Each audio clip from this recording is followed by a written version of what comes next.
Welcome, everyone.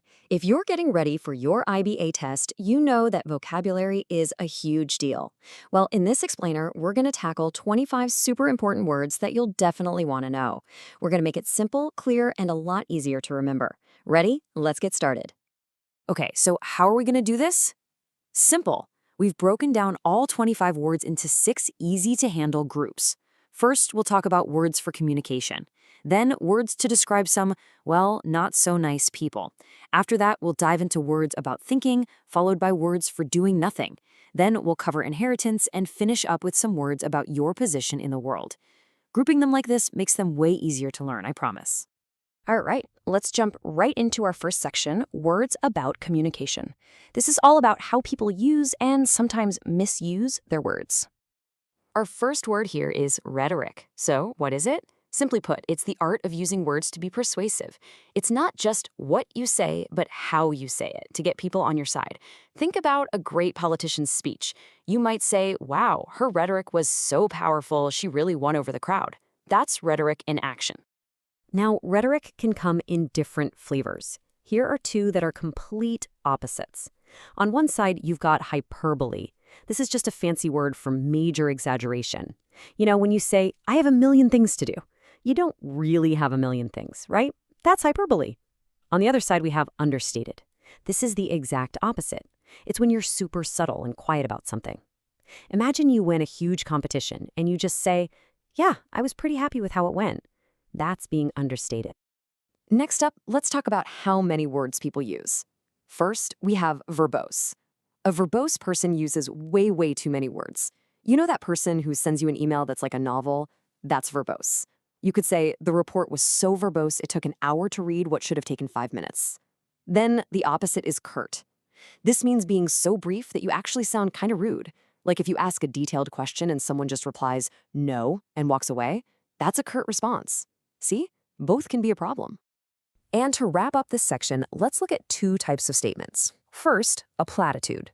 A platitude is, well, it's a boring, overused phrase that doesn't really mean anything. Like when something bad happens and someone says, oh, well, everything happens for a reason. It's a platitude. It's not very helpful, is it? But then you have a retort. A retort is a quick, sharp, and often really clever comeback.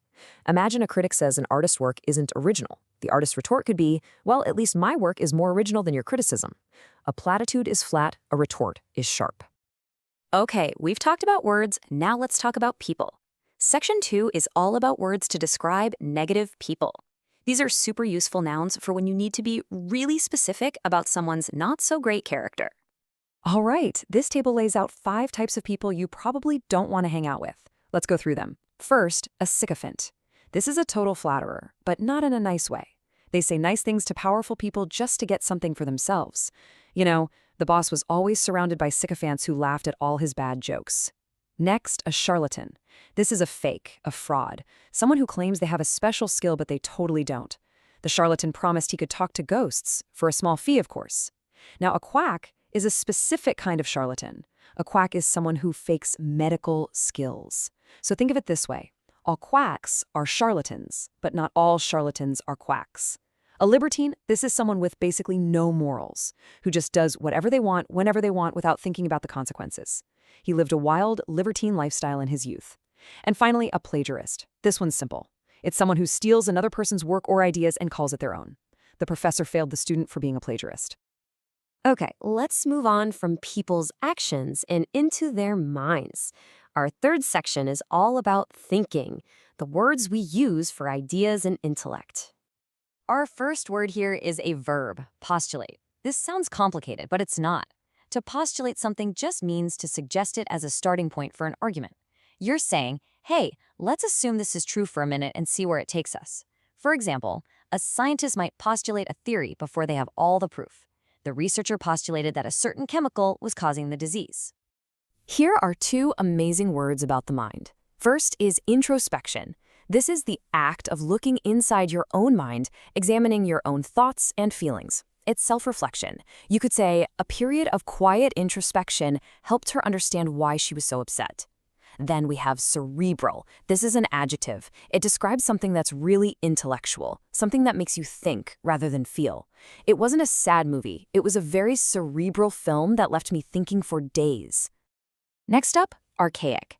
If something is archaic, it's just really, really old-fashioned. So old that we don't really use it anymore.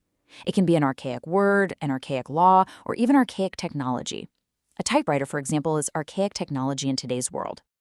All right, time for section 4. Let's look at words for inactivity. These words describe being still or not wanting to do something, and the little differences between them are super important. Okay, here we have two words that seem similar but have a key difference. First, dormant. Something that's dormant is basically sleeping. It's inactive for now, but it could wake up at any moment. The classic example is a dormant volcano. Many plants lie dormant during the winter. On the other hand, quiescent means being in a state of quiet, peaceful rest. Think of a calm lake with no wind. The city becomes quiescent late at night. So dormant implies it might become active, while quiescent is all about the peaceful stillness right now. Now, disinclination is different.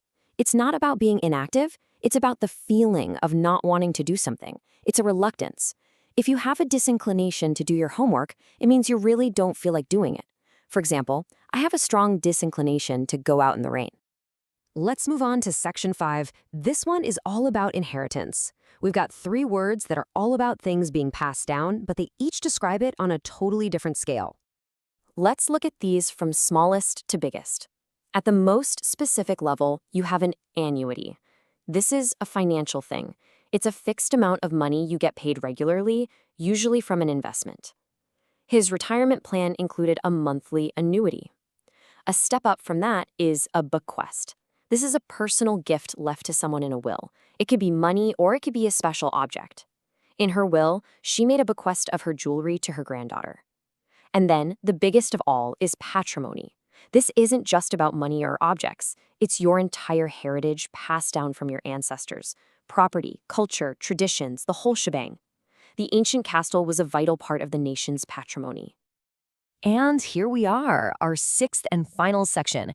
We're going to wrap up with 3 important nouns that deal with where you stand socially and how you connect with others. Okay, our last 3 words. First, vantage.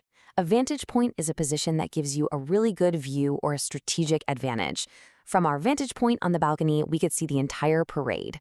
Next, vanity. This is not a good thing. It's when you have way too much pride in how you look or what you've done. It's very superficial.